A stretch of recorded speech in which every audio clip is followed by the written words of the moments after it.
Hello, friends. Welcome to episode 132 of Storyteller Conclave. This is a show all about helping you run the best tabletop role-playing game that you can, whether you're a new storyteller or dungeon master learning the craft, or an experienced storyteller looking to take your game to the next level. I am Sarah. And I'm Rob. Do we remember how to do a podcast, Rob? I almost totally forgot.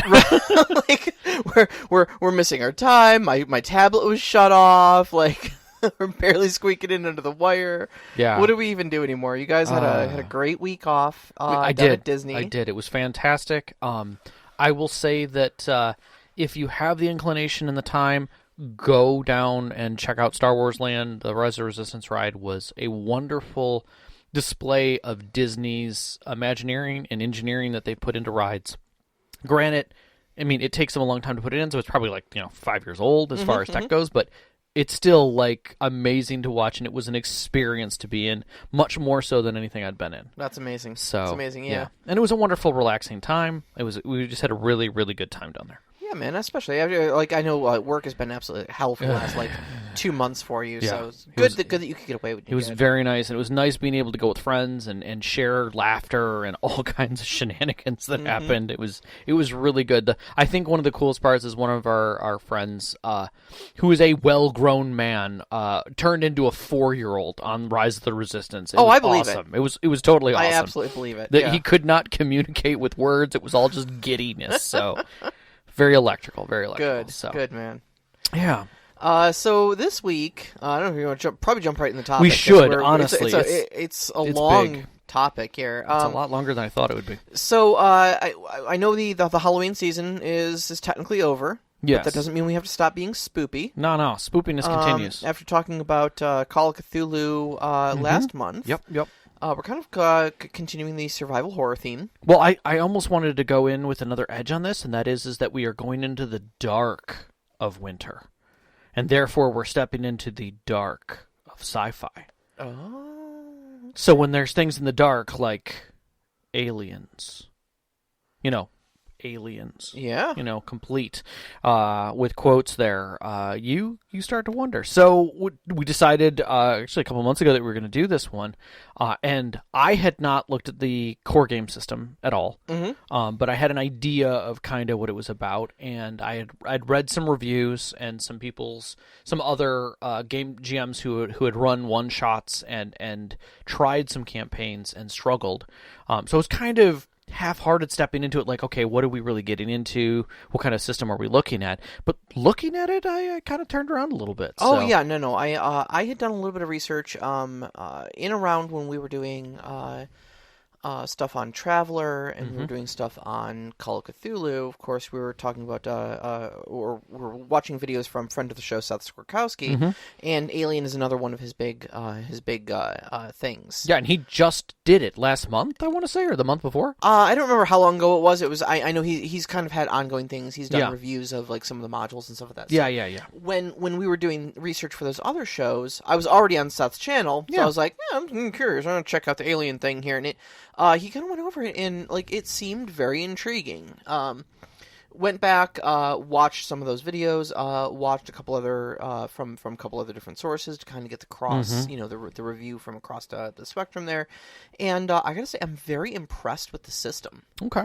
Well, let's take it a step back and talk a little bit about the history, because not everyone, I'm going to say not all of our listeners, and even some who maybe listen to us in the far distant future, may not be aware that we are talking about canonic Alien, or Aliens as the series ends up being called. Right. Based off of the 1979 movie by Ridley Scott. Correct. And follow-up movies of Aliens in 1986, Alien 3 in 1992, and we'll say Alien Resurrection in 1997. Well, the reason I've got asterisks by that one on the list is because it's not considered canon in the game system. Also, but Prometheus and Alien Covenant are the more recent movies. Yeah, from 2012 and 2017, and respectively. but they're predecessors in canon to Alien in some ways. Right, they're prequels. Yeah. And technically are part of the canon. And very much so, because it speaks more to not so much the aliens, but the engineers, which is a whole nother race, I will say. Although that's a rough way of saying it.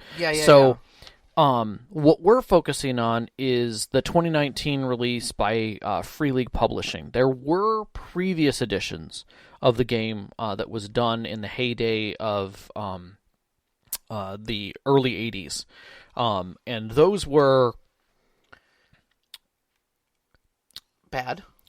I was going to say rules complex for no good reason. Yeah, it was, I'm trying to remember who it was made by. I actually pulled the book out the other day. Yeah, you had it. I was surprised you didn't bring it tonight. I have it. Yeah. I meant to bring it, and I just it It's all right. passed my mind. But they put out an Aliens game. It was basically based around like being a colonial marine and going and fighting. It was very heavily combat based, very tactical, and very combat. apparently it used the Phoenix Command rules set. Okay, yeah. It was published in like 1991 or something like that. Yeah, I want to say 1991. And it was just needlessly complex. Yeah. Intricate little chart, hit chart locations and stuff like that. Like, you get a very realistic, very simulationist. Yeah, leaning more toward the Palladium supercharts. Oh, yeah. But the book is a decent-sized book. The core book on this, it's 392 pages. And it is set in the universe in 2183. And if I remember correctly, it puts it right after the events of Alien 3. Yes. So if you're familiar with the Alien movies, you have your Ripley timeline, effectively, and all the events that she went through into and including the Foundry. Yes. That she ended up on of the prison colony. And all of those events have just transpired, I want to say, within 5 years. 5 to 10 years. It's somewhere right around there, yeah. So we're dealing with a pretty close timeline with those movies, which is great, because if you're trying to get your players into the feel of the universe, you've got it. You've got material ready to go, which is great. Not to say that the book doesn't add a lot on its own of giving you more of the setting. No, the book does a great job of fleshing out the setting, and brilliant artwork in there. The formatting is amazing, and there's just tons of lore on all the alien species. There's like 4 whole pages dedicated to just describing the engineers. They don't give any stats for them because the engineers are long since extinct. Yes. But they really go into depth about them and about the lore and how to use plot lines for them in your stories. Right. So the general feel of this world as total is.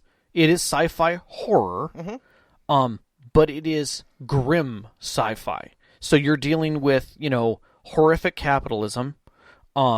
Everybody's a pawn of some corporation. There aren't really independent people. It isn't the happy, I wouldn't say happy, but the hunky-dory, people on the bleeding line, that like Firefly gives you, where you've got like you've got people doing their own thing out on the rim. Yeah. This is, everything is owned, everything is being mined. You work for someone else at all times. Like there is no self. Yeah, the movies, it really captures the feel of the movies a lot, of where everybody's just kind of a lowly space trucker. Yeah. Who essentially earns space minimum wage and is just some expendable pawn of some inexorable corporation. Yeah, I mean, there are NPCs who sit in these lofty seats who are still pawns of someone else. Right. But they can drink wine and wear white clothing and that stays white. You don't even see these NPCs. You just get a line of text to some middle management that says, everybody here is expendable, bring home one of the aliens. Yeah, I mean, and I think that's the difference is that,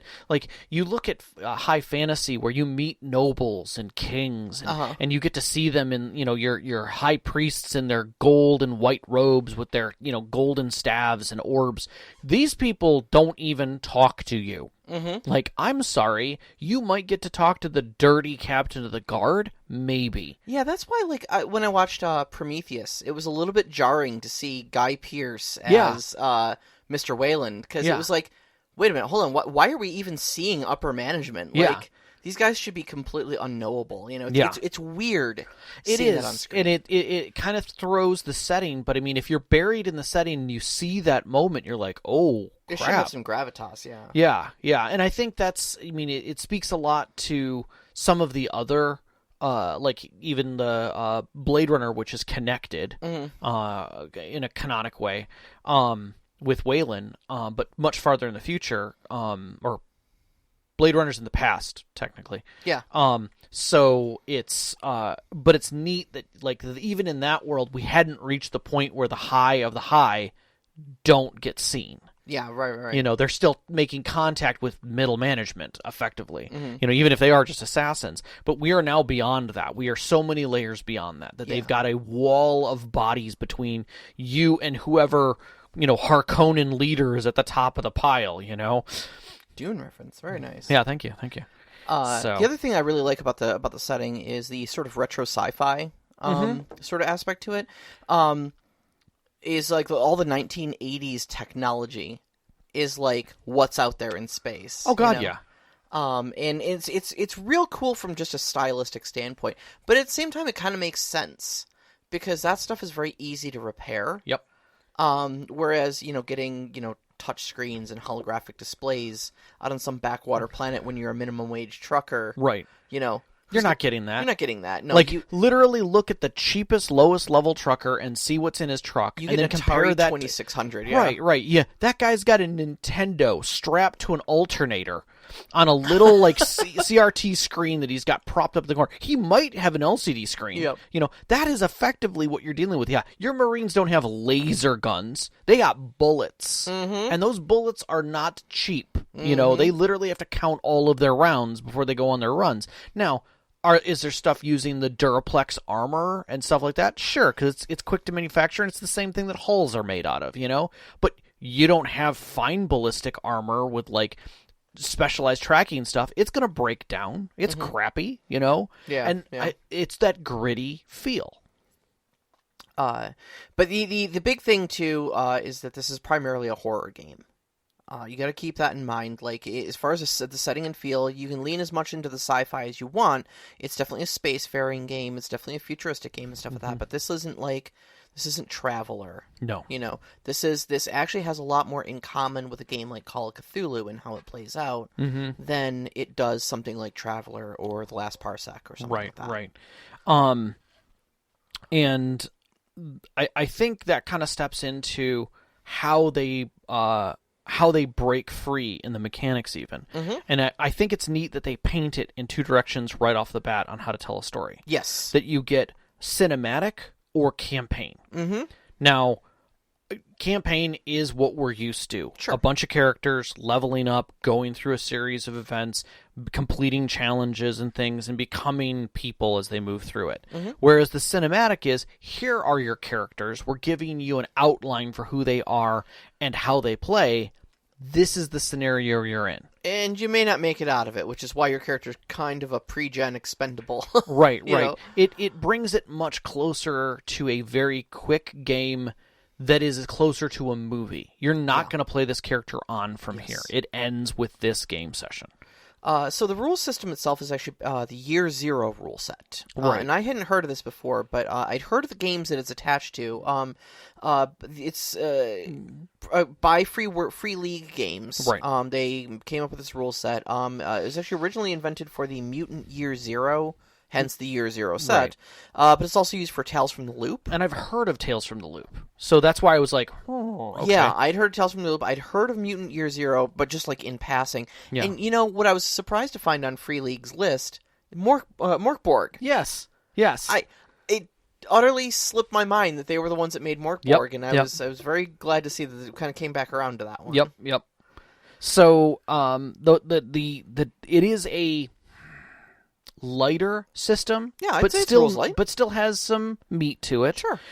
It's got 4 attributes. You've got your agility, stealth, wits, and empathy, which I think are, when you slim down attributes, that's pretty much what you get. And then you have the skills related to those, which are very, which fit very cleanly. And your pools are based upon your stat plus your attribute.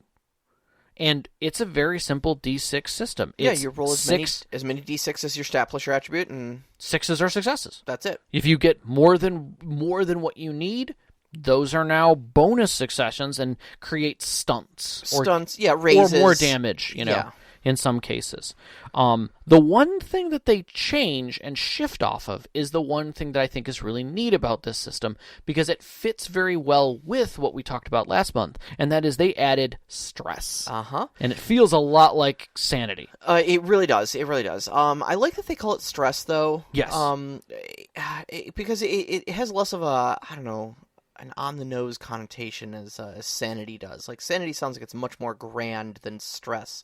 People get stressed out all the time. They go insane very rarely, you know? But basically, your stress is just on a 1 to 10 track. And anytime something awful happens, you suffer damage, you end up going without sleep, food, or water. Party members are revealed to be androids, because synthetic humans are a thing. Right. And they're not always known to you. You see an alien. Or probably the most common thing is pushing rolls. Which I think is cool. So if you fail a roll, you can try again. You just have to mark a stress. Because it's frustrating to fail, and now you've got to redo it. Right. So basically, sanity just builds up. You mark a check, stress. Stress. See, you got me going on this one. I do.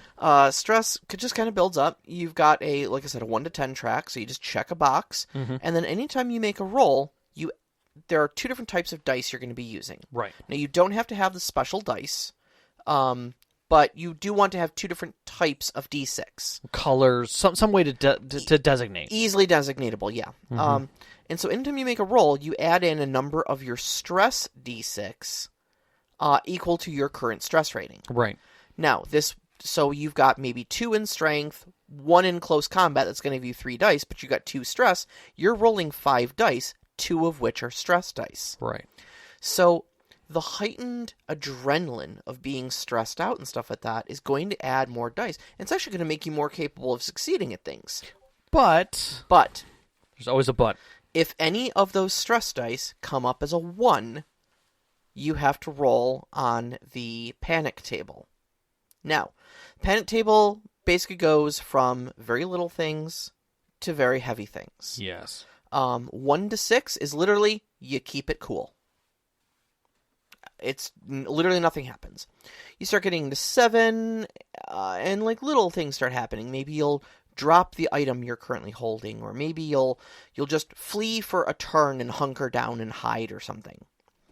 As you start getting higher and higher, you get up into, you scream your lungs out. You flee until you cannot flee anymore. You go berserk and start attacking the thing that made you panic until it is dead or destroyed. And basically you're just going to roll your stress plus a d6 and see what it comes up with on that thing.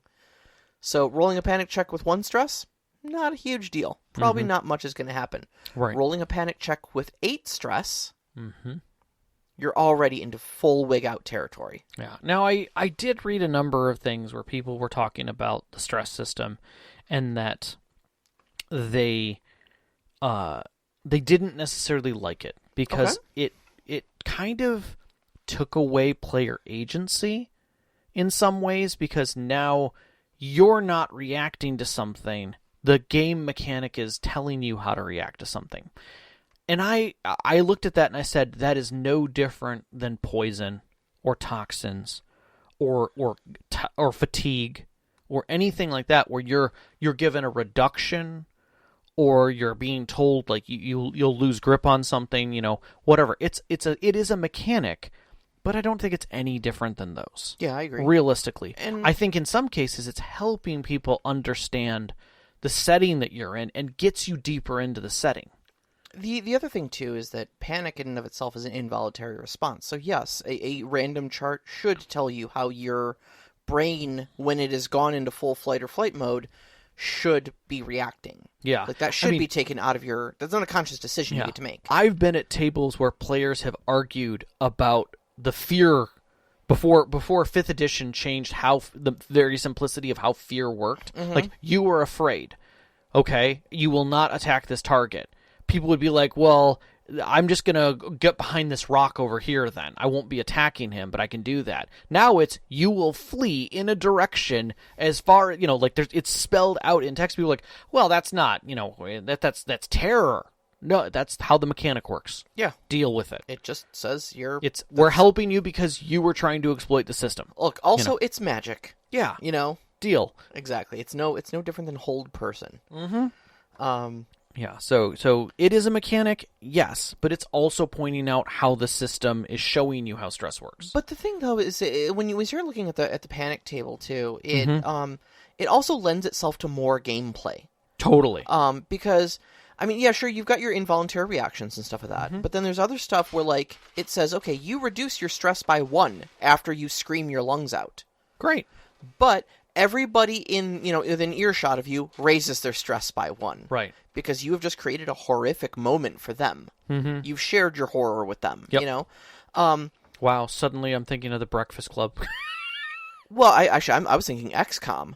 Agreed, okay. First and last time I ever tried to play XCOM, an alien did some mind stuff on the first guy who activated him, panicked him, he turned around, fired his missile launcher into the other 2 guys, which exploded the car that the 4th guy was hiding behind. Team wipe On first turn. Yep. So very typical XCOM, or the traditional. You have a 99% chance of hitting this guy. You miss. Yep. Seen some really bad stuff happen. But there. synthetics are an option for this game. You don't have to play them, and your DM can definitely remove them. That's something that is often. But because they're synthetic, they can't push. Well, they can't push, but they also don't suffer stress. Right. So they're immune to all of that because they're cold and calculating. But they, like you said, they can't push their rolls. So once they fail a check, that's it. So, health is pretty simple and straightforward. It's just your strength score. When your health hits 0 is when you get an injury. And I think that's a good way of handling it too, whereas health isn't your total body. It is just how much you can handle before you're falling into injury. It's your typical kind of like some of your superheroes or heroes in movies can take a bullet or 2, that doesn't really change them, but they take that extra one to the shoulder and now that arm isn't working right, or they and they have to wrap up their hand and there's clearly an injury involved, but they can take so much, whereas other people take as much as a paper cut and suddenly they're they're done. Yeah. They've folded over. So I think it shows how health should be handled in that sense. Well, it also lends itself to sort of a cinematic amount of randomness. Right. Where because we're not dealing with like hit locations and like that level of crunchy realism and stuff like that. So, if your health drops to 0, you roll on the injury table. Maybe you just it hit you in the shoulder and now your arm is messed up. Yeah. Or maybe it got you right in the chest and pierced your heart and you're instantly dead before you hit the ground. Yep. Maybe it hit you upside the head and your eye is now messed up or your hearing is messed up because it caught your ear. Yep. One way or another, but it adds that sort of randomness to it, where you roll on the injury table and you see what happens, and then you role play what the results are. Yep. Afterwards, without having to get into hit locations and stuff. Recovery is also slow but possible, and I really liked that. It's a little bit of a departure from we compared it to Call of Cthulhu earlier, where recovery is still slow, but I think it's maybe a little more forgiving than Call of Cthulhu was. So you can kind of get those cinematic moments where, like, unless you've got an alien pounced on top of you, ensuring your demise, where you might be able to, if you can get away and close off an airlock or something like that, sure, you're still at 0 hit points and your arm is broken and you've got blood dripping down your face and stuff like that, but you close that blast door and you've got that moment of safety, maybe you can collapse in that room and just chill. Yeah. Take a breather, regain like a hit point, but you may be able to continue on. Yeah. I think I will say this. If I were to extract something from a system, I think I might extract stress. Yeah. Because I think it's a great system, and I think it's easy that you could add that into other systems. Yeah, absolutely. Absolutely. So, but continuing, you also have, like, resources in this game, like food and water, air, power. Right, and again, those are abstracts. Right. So you're just going to have, like, a rating in them, right? Right. Like a 5. Sure. Okay, so you have 5 food. Right. And that just represents the amount of food you have on hand. Mm-hmm. Anytime it's cinematically appropriate to do so, you roll your resources. And you roll that many stress dice, and anything that comes up a 1, you lose. Mm-hmm. And so I roll my 5 dice for food. 2 1s come up, I now have 3 food. And until I can replenish that, now something like food, maybe if you're on the ship, okay, that's not that big of a deal. But if you're EVA... If you're out walking in space, in a spacesuit, got air. And your air starts ticking down, well, now you start worrying. Yep. You're out in the wilds and your power starts ticking down for your lights that are keeping the weird alien bugs away. Mm-hmm, mm-hmm. Yeah, and I like that. I like that feel. I like that edge. And if you're looking to just add that edge to a game, I think you could very simply do it with this. Yeah, and it's very so rules light. It's so quick to do, without all the little micromanagement. We're going to talk about combat in a little bit, but they do ammunition very much the same way, where you don't track ammo. It's just that when certain dice come up certain ways, it's determined that your clip is empty and you need to reload. Mm-hmm. And so that sort of stuff is all over this game system, and I just absolutely love that. Yeah. So character creation. We'll try and hit this because it's pretty quick. It's honestly very quick. Yeah. You basically have careers instead of classes, which function the same way: Marines, Marshal, company agents, kid, medic, those kinds of things. And they kind of are classes, but they differ in that it gives you a key attribute, which I think is a wonderful way of doing it, that can push it up, and provides some skills right off the bat. And I think that's a great way of doing it because it gives you experience in a direction to put your character in that mind frame very quickly. You then have 14 points to spend on your attributes, so that attributes and skills, which is nice because again, you could go attribute light and skill heavy, sure. or mix and match. You also have talents. Mm-hmm. Now that was the only thing that I was like I didn't get a good look at. So each career has a list of 3 talents that are unique to it. Okay. You start with one of them. Oh, okay. And then through advancement, if you're going to be playing a campaign, you can have the opportunity to pick up the other 2 from your career, but there's also a pool of 31 general talents that you can also take. So are these do they kind of sit more as like advantages or feats, like as we're used to? Yeah, they're more like feats or edges from a lot of different systems where they just allow you to special use of a skill or something like that that's outside of the ordinary rules. Gotcha. Essentially. Okay. A fun trick you can do, yeah. Okay. So that's kind of where those tricks can kind of come in. Yep. Okay. Beyond that, we spoke about health is the strength score, and your equipment kind of comes from your career. Yeah, generally it's a few starting items and then some. It's a lot like D&D. Right. Starting items plus 1d4 times 100 gold, sort of thing. And then there's the personal agenda. Yeah.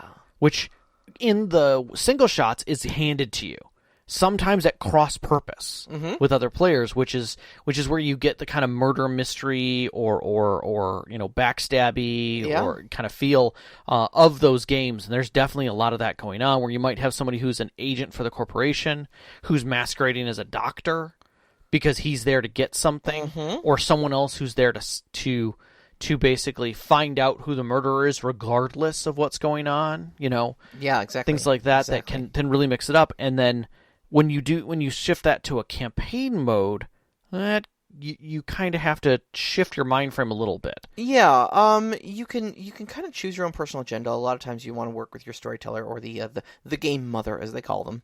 Yes. In this. This is where a lot of the really interesting roleplay can come from. Now, one of the cautions I've heard from a lot of different people is that you kind of have to prepare your players and make sure that they're okay with maybe a little PvP interaction. Go on. Because sometimes your personal agendas, like you said, may be sell out the entire rest of the group, to make sure you can capture an alien or something, Right. Great examples of personal agendas in play, if you've seen the movies, are Ash from the first movie, who receives a notice that if they have an alien on board, capturing that alien and bringing it home is priority number 1. Crew expendable. Right. And so he actually does. He tries to kind of kill off the crew so he can bring the alien home. And the same thing in the second movie with Burke. Right. Spoilers for a 1986 movie.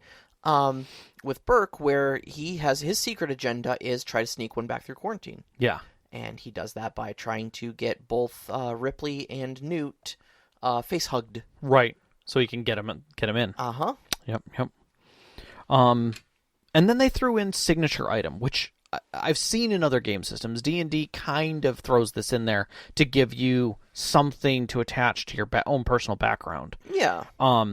But I like that it actually has an in-game mechanic that it also reduces stress. Yeah, interacting with it, it may be like a photo of a loved one or like your autographed baseball from a famous player. Yeah, I'm remembering from the first movie or the second one where the pilot's got a photo next to it and he literally kisses his thumb and puts it on it. Uh-huh.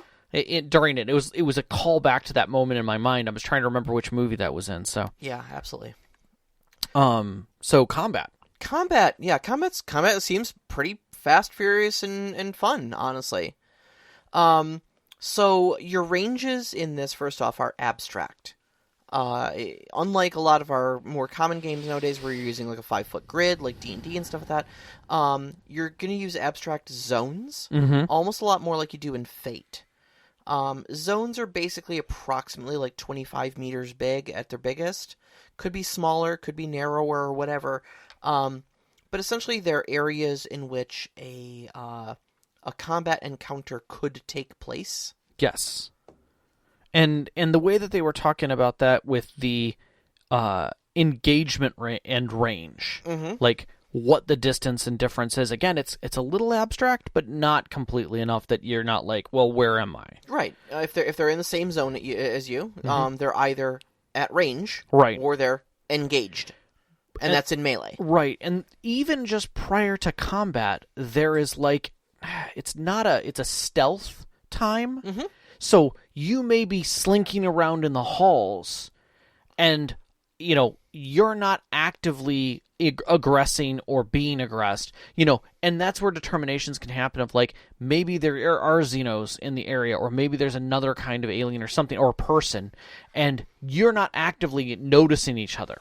So you're kind of in that stealth tactical sense. The starter kit actually comes with a bunch of tokens, and some maps and stuff like that for the one shot that it includes, and the tokens are two-sided. On one side, they have a motion sensor, sort of radar view on them, and on the other side, it shows what it actually is, if it's a face hugger, if it's a xenomorph, or whatever. Right.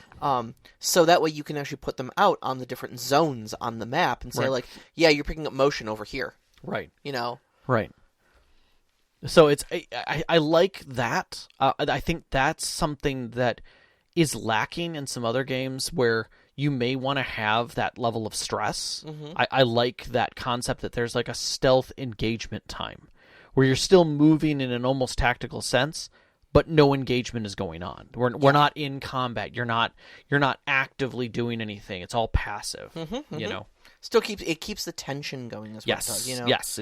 It definitely keeps the feel of the game tense. Exactly. So your initiative is actually done with cards. Cool. Again, like Savage Worlds, I'm loving this so much. Yeah. 1 to 10. Yep. And just like Savage Worlds, sometimes you're going to have combatants that may be able to redraw their initiative card. You may, because of certain abilities or penalties, draw multiple and take the best or worst of them. And the one thing I do love about this, though, is because you're only using the cards 1 through 10, you're not using a full deck. It also disallows simultaneous actions. So there's never a moment of, all three of us go on 15, who's got the higher decks. Nope. Doesn't matter. Someone's going first. Yes. Someone may go multiple times, like the aliens may go multiple times. Yeah.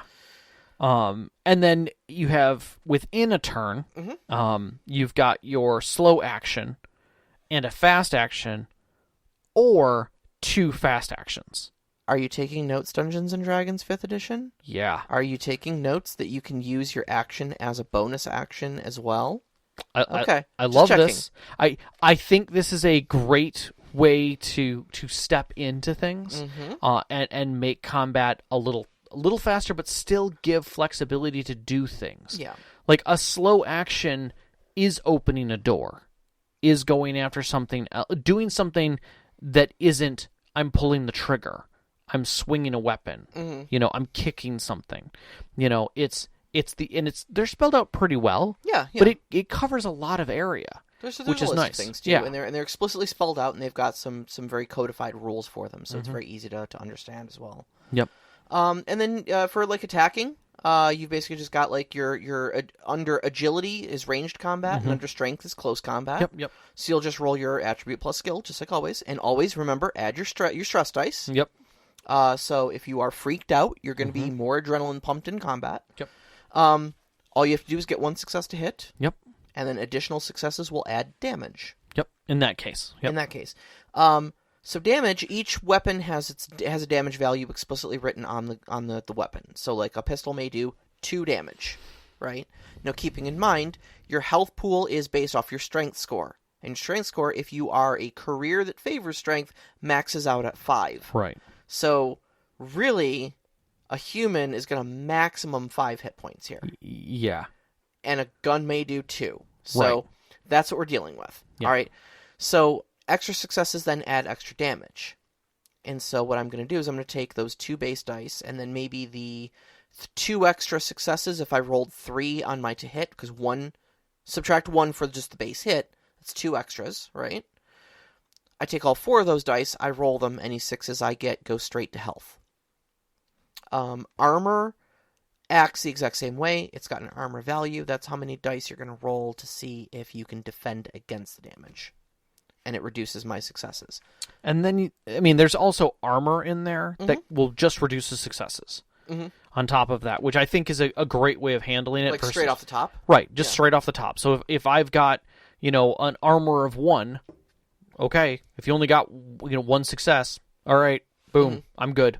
It's plinking off of me. Yep. And I think that's a really good thing, but also at the same time, remember that Xenos have armor. They have carapace. Yeah. Yeah. So you might be hitting them, but you're not doing anything. Mm-hmm. So, yeah, your Marines are going to do better at punching through that because they're going to be adding up more damage dice. Yeah, well, that may be the better outcome anyways. Something concentrated acid for blood.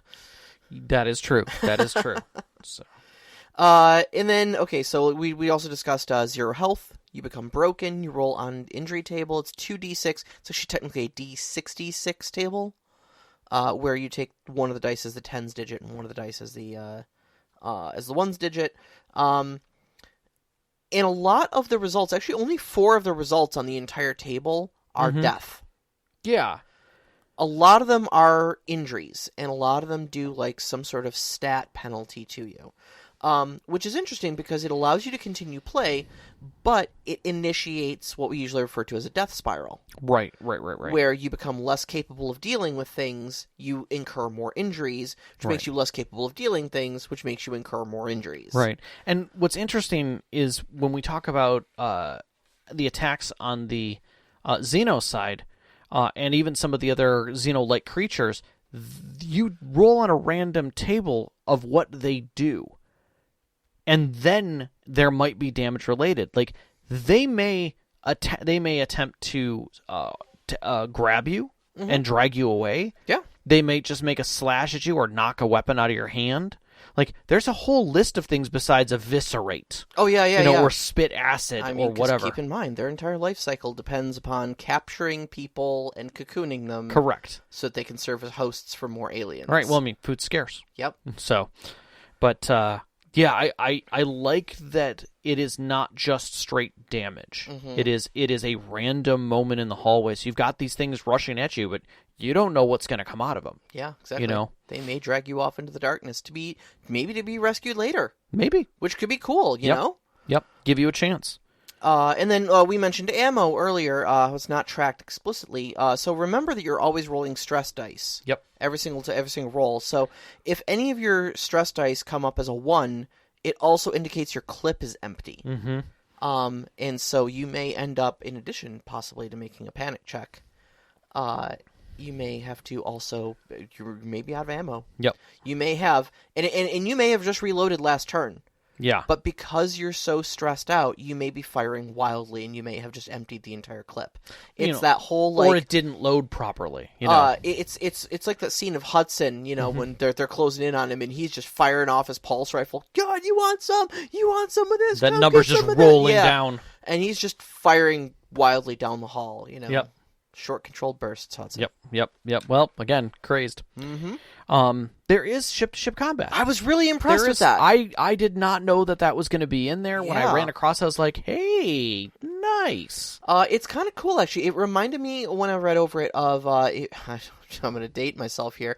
Have you ever played Crimson Skies by FASA? I wish I did, because we've talked about it a few times. So I still got the box set sitting on my shelf, so I should... Were you going to say credenza? Yes. No, we've been building IKEA stuff, so I was going to say Kallax, but... I mean, that counts, honestly. Yeah. People can understand what that is. But in that it is double blind. You basically... So you've got 5 crew stations between, like, piloting and gunning and engineering and navigation and stuff like that. Sure.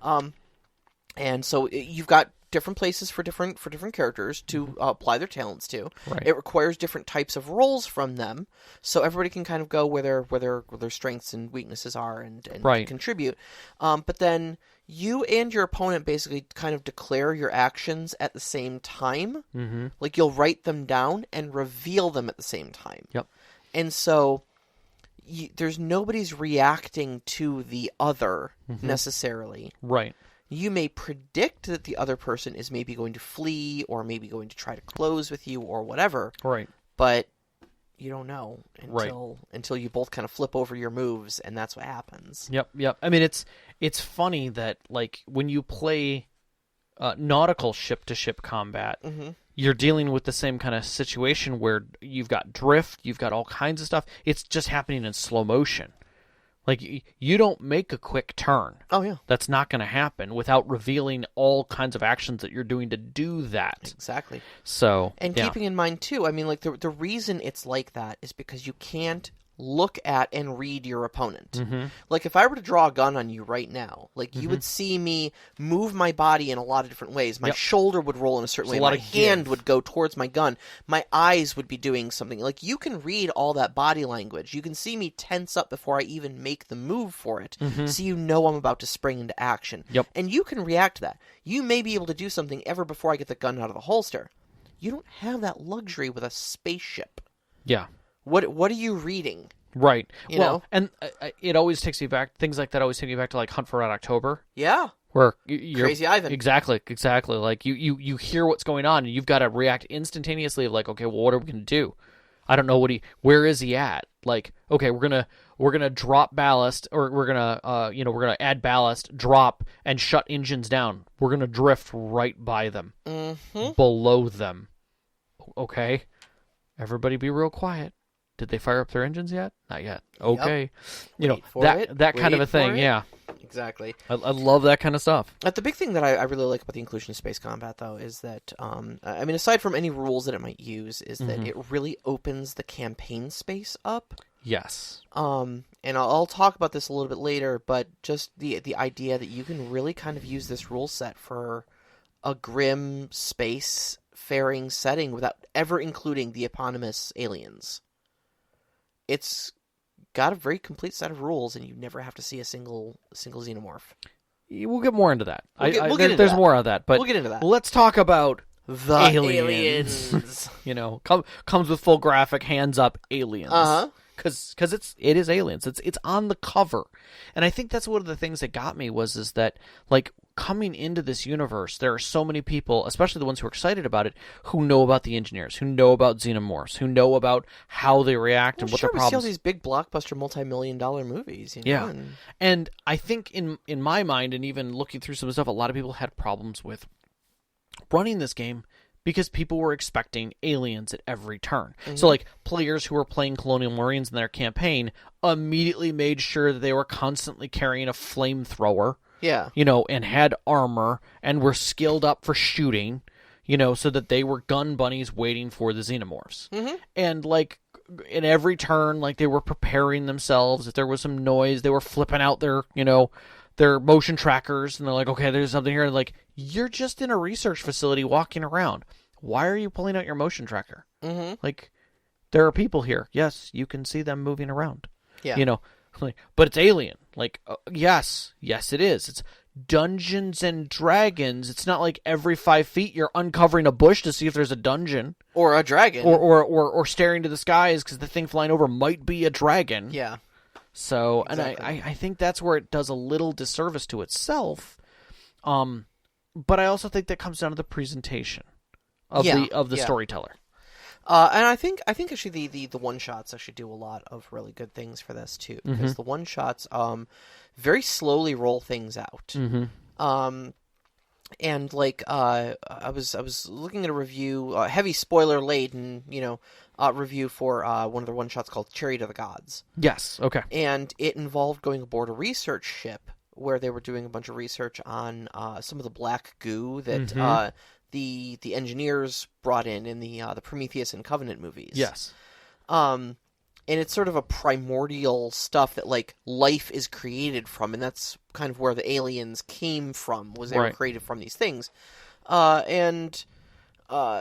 of course all sorts of like weird ass mutations start taking place. But there's a lot of other twists in the story as it unfolds, where it's not just go on ship, get assaulted by monsters, fight monsters, hopefully survive, and then leave. Right. There are betrayals, there's intrigues. A couple of the players' hidden agendas are run very countercurrent to anyone else getting out of there alive, for various reasons. And then there's also a couple plot twists where one thing seems like A, it is really B. Right. And so if you begin to react to it like A, and then it becomes B, you're like, oh, we miscalculated. Yep.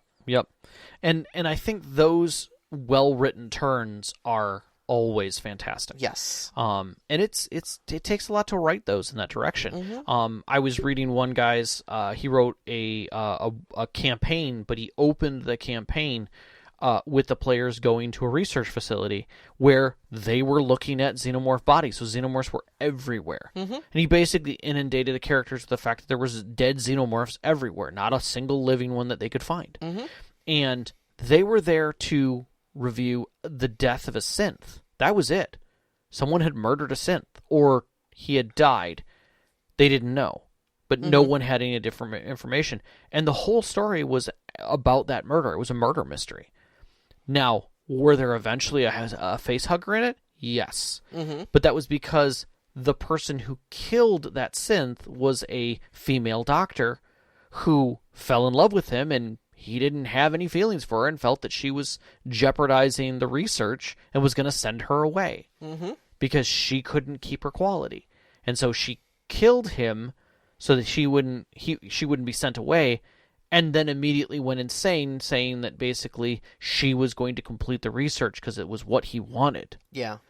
And that was the real story behind everything. But meanwhile, you've got all this other layers of intrigue that's going on, and people lying, and research facility people trying to cover up other things that they're doing, little nefarious things like drugs and stuff like that. Yeah. Stealing money. And so everything feels like the next person has got an egg in a box that they're trying to get out of there or something like that, when that's not the case at all. It's this crazy doctor who's doing everything. Yep. So the plot twists are good. I think it's definitely there, and you can utilize that fear of xenomorphs and kind of lure them into a false sense of security before you drop it on them. Yeah. So but the book, so if you are going to include xenomorphs, the book does, like I said, include like 9 different variants of the adult xenomorphs. And they kind of draw that from all the different movies, and a lot of the sort of inferred canon supplementary stuff. I also know that they consider the video game Alien Isolation to be canon. Yes. And so like they've really drawn from all of those sources, and so you've got a wide variety of the xenomorphs in there. They do go into quite a bit of detail on the engineers, but like I said, they don't have any stats for them because they're long extinct. But if you want to write in sort of any influence or whatever into your campaigns, all that information is there. And they also have apparently like 4 other extrasolar species that you can add in that are not the xenomorphs as well. Right. And I'm sure, though there are no rules for it, for actually like creating your own stuff, you can absolutely look at these 5 sources of information and draw some conclusions about how to stat some of your own stuff out. Definitely could. And maybe make some interesting threats for your own campaign. Yeah, and that's the other thing. When you're building out the campaign, they do give you a very good detail of what was going on in the galaxy. You've got your 6 main factions in a kind of Cold War that they're positioning themselves around certain situations that are going on in the universe. You've got, space truckers, you've got miners, you've got corporations and people looking at other things. You've got this odd balance between the corporations and the Earth Federation, basically, where things are now at a tense point because of rumors and conjecture that's going on. You've got rogue technology, you've got clearly science experiments gone wrong, pawns on all sides of the playing field, being used. There's a lot there to play with. And also friggin' aliens. So that is true. And it's worth noting that actually the game, in the campaign section, does suggest not immediately just throwing xenomorphs at everybody. God, no, they're dangerous as heck. Yeah, not only are they dangerous as heck, but it's also kind of the climactic thing. Build up to it a little bit. Don't just throw aliens at them. Drag the suspense out a little bit. Yeah, I mean, if it's the first game in your campaign, take some time with it. Let the first part of your story be the discovery. Let your second start of your story be the fear, and let your third part of the story be the success. Yeah. And just think of the first 3 movies like that. And success is relative. I got actually thinking a lot when I was reading this about Alien Isolation. No, I never beat the game. Right. But dead honest, it was too anxiety inducing for me. I 100% agree. I do not play it for that same reason. But what a brilliant game. Oh yeah, no doubt. Absolutely brilliant game, and I was watching some Let's Plays of it. But I played probably a good hour and a half of that movie, and the alien never showed up. You really have to get in. It really ramps up the tension that there's this going on in the space station and this going on, and there's also maybe something fishy going on with the corporation having shut the place down. And what was that moved in the shadows? Why did this just suddenly break? Right. Yeah. Exactly. So, all right, I think we kind of raked this one over the coals a little bit. What do you think this thing does well?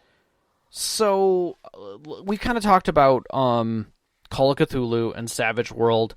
It is fast. It is fun. It is furious. It has all the components it needs to have a rough and rugged sci-fi universe. It gives you all of the pieces you need to have stress and survival and lethality and the feel of that dark, harsh world that you're in, the vacuum of space, if you will. Absolutely. And that concern. And honestly, it does a beautiful job of setting you in the Aliens universe. Oh, it really does. It really does. Or honestly, Alien universe. I mean, especially if you've seen any of the source material, any of the the books and whatnot provided for this role playing game, they're beautifully detailed, beautifully laid out. The artwork is amazing. And honestly, I think the gameplay, like you said, does a wonderful job of capturing all of that. So from top to bottom, if you are looking to be immersed in the Alien universe, this does a great job of doing it from both an in-game and out-of-game perspective. Yeah, I like that a lot of the rules are very simplistic. They're still dice-based for besides the initiative.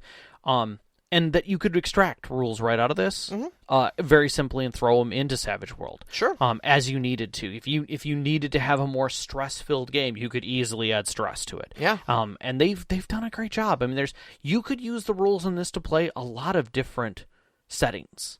And still if you want to have that more grim, concerning reality. I mean, I will say that this system sits between not Fate. Why can't I think of the Jenga tower? Dread. Sits between Dread and Savage Worlds as far as its grimness, because your health is very light, and your stress goes up high, and it's a mechanical stress. Yeah. So I think in that sense, it adds rules to Dread, basically. Mm-hmm. And so it puts it in that place where you can recover from it, and you can have moments of pause and a little bit of levity, but they're not. The game is not designed for that. It is designed to keep you on the edge. Yeah, agreed. So, and puts you to that edge relatively fast. Mm-hmm. So, all right. So, what does I'll let you crack out the concern. Start. All right. So, some concerns with the so much like Call of Cthulhu, if you're not into the horror, stress, panic, lethal gaming style, then Alien is definitely not going to be for you. Just like Call of Cthulhu wouldn't be for you. The mechanics are really wrapped around the horror elements, and they're pretty inextricable. So if you're looking for a nice, relaxing, lighthearted game, this is not the game you want to reach for. This is a game that gets the adrenaline and the anxiety going, and you ride that high to get your fun, rather than just everything being lighthearted and cool and heroic. Yeah. And like many other rules light systems, those looking for a little more crunch or detail, you're not going to find it here. This is a very cinematic, very fast, very loose role-playing system. Mm-hmm. Designed for to give very cinematic play and interpretive rules. It really focuses on the drama rather than the details. So if you are someone who likes hit charts and you're someone who doesn't like that zones are abstract and you need to know whether that alien is exactly 15 or 10 feet away from you, then this also you may find this frustrating. Yeah. Also, tracking hit points aren't going to be a thing. Yeah. You're basically going to know that you hit it and it's bleeding, which is more than you need to know because you know it's going down soon after. Yep. Just like if your friend is bleeding or injured, you'll know.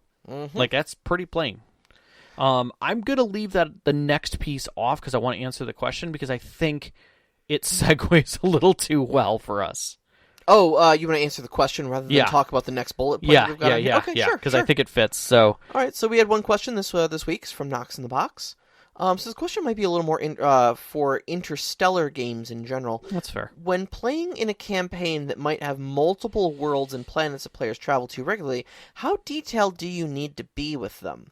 World building is tough enough with one planet. Do you simplify whole planets down to something like the equivalent of a big city in your standard, quote, one world setting? Thoughts? So, I don't think it matters where you're going or how big wherever you're going is. I think what it matters is what is within the purview of the players. Agreed. So if I'm heading to the mountains, I don't need to describe the caverns and the miners who are there and the exquisite, history of each one of the peaks and who has climbed them and how tall they are and the fauna and flora. No, you don't need to go into that. You're talking about the path that they're on and if they have any direct knowledge of that particular area that they're in. And I think that's the same with Interstellar. If I'm going to another planet, you're going to give a very basic thing. Is it an Earth-like planet? Does it have an atmosphere? These are very basic, literally like 5 million mile range scans that you're going to do on it. Yeah. And then there's going to be a landing site, and that's what's going to matter, is wherever they're going. So I'm going to give you a metaphor. Sure. If you're going to visit Tokyo, you need to know where the airport is. You need to know how to get to your hotel. You need to go to wherever your destination is. Yep. Okay. And you need to know how to get, maybe food. Yeah. Maybe a couple restaurants around your area. Yep. You do not need to know the history of Japan. No. And you certainly don't need to know the rest of, the rest of the world. No. Like, it's basically what's in the scope of your player's view, like you said. And I think anything else beyond that might be just NPC interaction. Yeah, absolutely. And world interaction. The other thing to keep in mind too, and this goes kind of double for the Aliens setting because I know that it's kind of baked into the setting as far as their own individual lore goes, is that a lot of these planets are hostile environments that they're terraforming. Yeah. And so pretty much every planet that you're going to come across is essentially a frontier town.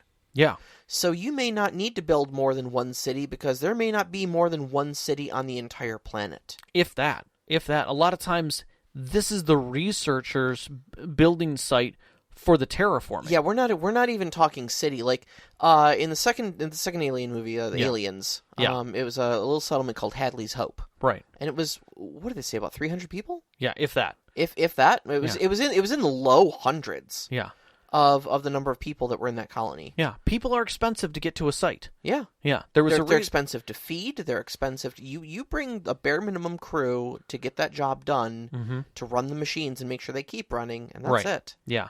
I mean, there's a reason why synths were used as much as they were, as long as they were. They were the ones who started things. Yeah. And went to the far ends of the galaxy and did the things that humans didn't do. Mm-hmm. But then they were basically cut short, and that was it. They were done. Yep. Humans then picked up afterward. So I would say, in Interstellar games, you're actually kind of relieved from doing all that world building that you might have to do in a fantasy setting or something like that, because, quite honestly, 300 people living in one small little research station, that's it. That's your world building. Yeah. The rest of it's barren rock and sulfurous atmosphere. Yeah. Yeah, so I don't think you have to work very hard. I think as a storyteller, you need to know what the truths are, but I think beyond that, really, just as far as the player can see. Yes, exactly. Is what they get to know about. Exactly. And I do think that steps into the bullet point that I avoided a little bit, and that is that this game requires proper player expectation. Yes. That is the one thing where this game fails, but kind of not. Well, I don't say it fails. Is that it's kind of an extra requirement, and I would say this is for the entire genre. I agree. I would say the same thing about Call of Cthulhu. I would say the same thing about really any horror setting. Okay, and that is it requires buy-in from your players. Okay, I've talked to a number of people about horror gaming before, and one of the main reasons I haven't gotten into horror gaming is because most people I game with don't enjoy it. And one of the common answers I get when I bring up the idea of playing a horror game is, I'm just not impressed by that. Like I'm not scared by it. Yeah. You wouldn't be able to get me to sit at a table and be scared of describing, an alien in the room with me. Like that's not going to freak me out, But I think maybe that's looking at things a little skewed. To me, I think it requires player buy-in. It requires the player to show up and decide to be scared. To decide to look at things from the standpoint of being mortal and afraid and smaller than the thing that is trying to eat him, and play into it. Understand that they're playing a part in a horror game and act that out a little bit. It's not always about being the hero of the story. It's not always about who's going to come out on top or who's going to win or being victorious or anything like that. Like right. Sometimes having your character suffer a grisly death at the hands of a horrible alien can be amazing. No, if it's story told correctly. Yeah, and I think that this game gives you that level of heroic that players want to have, but there's so many players who don't want this level of stress. Yeah. I think right now specifically, there's a lot of people who don't want stress in their games at all. Sure. And they're looking for the Stardew Valley of role-playing games. This is not it. Yeah. If you are going to run this for your friends, make sure that they distinctly understand the rules. That session 0 should be stressful. Not xenomorph stressful, but stressful. Mm-hmm. One of the best things that I read about was a guy who did a session 0 to get all the players involved, and they were all Colonial Marines. It was, Marines, pilot, and a command person. And the first thing he did was he put them on a failed drop. Basically, they started in, and he said, "You guys had left from the ship. You're in a landing craft on your way to a very routine pickup of actual equipment before your next mission. As you enter the atmosphere, your engine fails. You're in free fall." Welp. And they're like, the pilot's immediately like, well, we're a lawn dart now. Pick a plot on the ground because that's where we're going to make a nice red splashdown. And they had to figure it out. And all of them are rolling stress to get positions on the ship and make sure that they can get the engineering up and everything like that. And they pulled it off, before they hit. Sure. But he's just like, okay, everybody feel how that felt? Okay, that's the game. That's the game. That's the game. That's what we're playing. And they're all like, can we get like a week to think about this? That's fair. That's fair. That's fair. I mean, man. I think it's fair. You've really got to know what you're stepping into with this. So and I say this because it is a perfect segue. We have a topic for next week. Yeah, so next week we are going to continue to elaborate on this topic of managing proper player expectations and how that is a vital part of everybody having fun at the table, both in and out of character. You can find us on Twitter at @ST_Conclave, on Instagram at @ST_Conclave. Listen to us live every Wednesday night on mixlr.com/storyteller-conclave. And join us up on our Discord. You can find that link on our Twitter as well as our website, storytellerconclave.com. We'd like to thank our Patreon members, Knox in the Box, Sam, the Arcane Asylum, Sparkle Motion, Veteran, and Hulu. All of our named members, we thank you every single month for assisting us. Our pre-show music is by Arcane Anthems. You can find that at patreon.com/Arcane Anthems. Our intro music is Beyond the Warrior by Geefrog. You can find that at geefrog.bandcamp.com or on Google Music. And our outro music, which is Only Our Footprints in the Sand by Midair Machine, which you're listening to right now, can be found at freemusicarchive.org. And a big shout out, as always, to our families, Vicky and Sean. Thank you so much for loving and supporting us. Thank you, Sean. All of our friends who've sat with us at our tables over the years to give us all these great stories to share with you. And you, every single one of our listeners. We love you so much. Love you. And remember, in space, no one can hear you scream.